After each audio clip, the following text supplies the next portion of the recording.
Alors, je vais vous parler de qu'est-ce que c'est qu'une théorie. Vous aurez sûrement remarqué que dans le débat science-foi, c'est quelque chose qui revient assez souvent.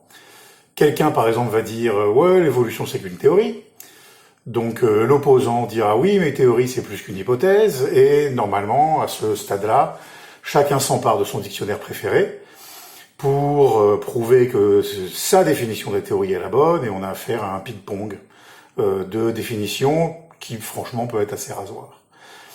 Le problème dans tout ça, c'est que à l'heure de coller l'étiquette théorie sur un corpus de connaissances, on va dire, les scientifiques se fichent un peu, voire totalement, de ce qu'il y a dans le dictionnaire. Et alors, je voudrais vous donner deux exemples qui sont radicalement opposés. Premièrement, la théorie des cordes.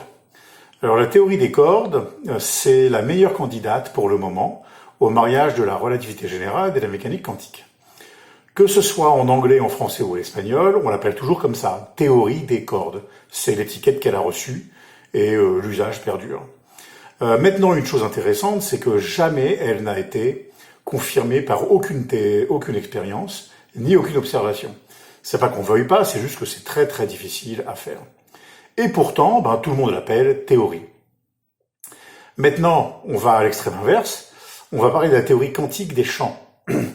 C'est quoi ce truc-là? C'est la version la plus aboutie, je dirais, de la mécanique quantique, qui est une aventure scientifique qui a commencé il y a à peu près 100 ans.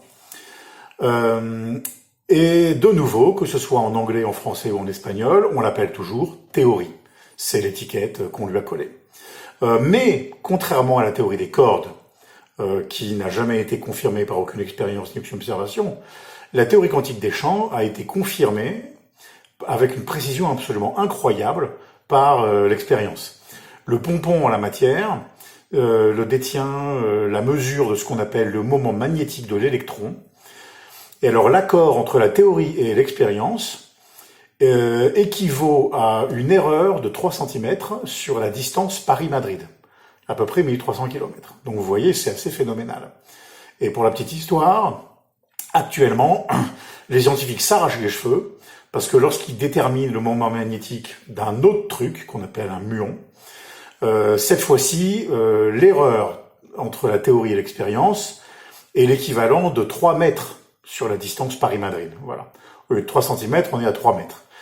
Mais ça pose beaucoup de problèmes. Donc vous voyez un peu l'exigence que les gens sont venus à venir en ce qui concerne l'accord théorie et expérience.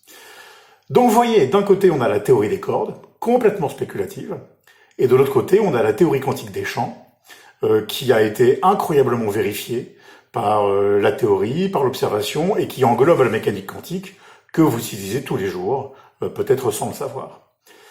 Quelle est la morale de toute cette histoire?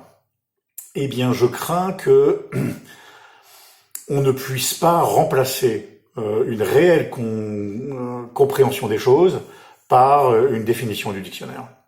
Voilà, à bientôt.